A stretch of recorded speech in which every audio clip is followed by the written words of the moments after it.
The sales pitch promises an affordable home in paradise. The reality is very different.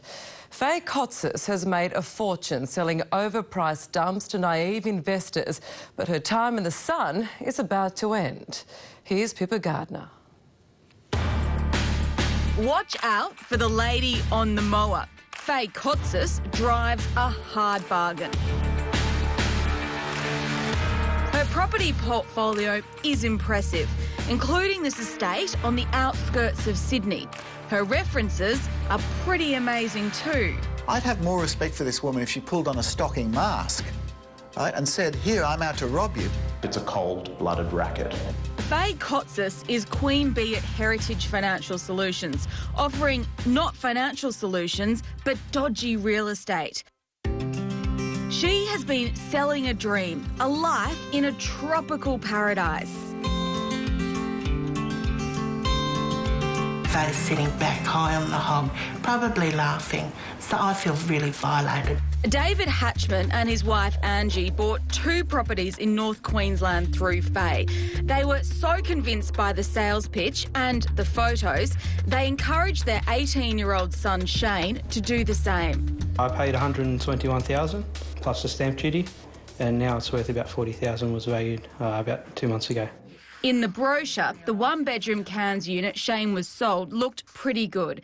In reality, it was a dilapidated dump. It's very poor condition. The past 3 tenants have moved out because the building's not safe. One of David and Angie's investments was sold from under them at a $92,000 loss after they couldn't afford the payments. From the get-go, they've lied, they've cheated and they've abused. Sydney Morning Herald investigative reporter Linton Besser has written several stories about the scam. A company insider has told me that Faye and her consultants actually target financially illiterate investors in mortgage belt suburbs because they know that they are going to be easily persuaded.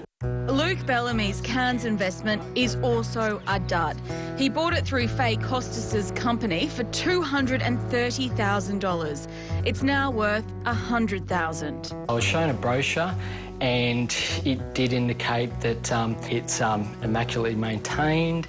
It has a pool, and as you can see, there's no pool.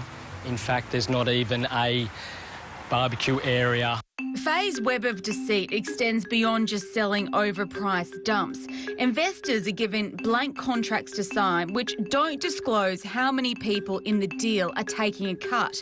They're referred to a finance company which they think is independent but is actually owned by Faye. In some cases, she also owns the unit they are buying but sets up a $2 shelf company to disguise it. The property caretaker and rental agent are also linked to Faye. Real estate expert Neil Genman.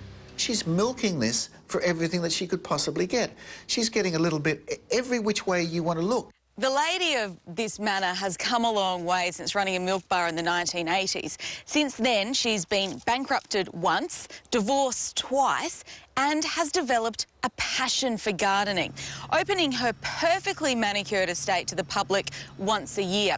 The Open Gardens brochure boasts visitors can meander past a pond with bridges and watch alpacas graze quietly.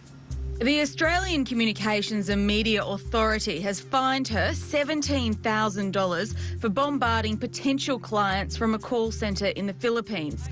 And the Securities and Investment Commission is investigating dozens of complaints. But Faye Kotsis seems to be unstoppable. What do you have to say to the people you've left bankrupt? You've ripped off. Nothing. Buyers say after Faye gets a signature, she signs off on her investors never to be contacted again. They say you're heartless. How do you sleep at night, Faye Kotsis? I need answers for myself and all the other victims.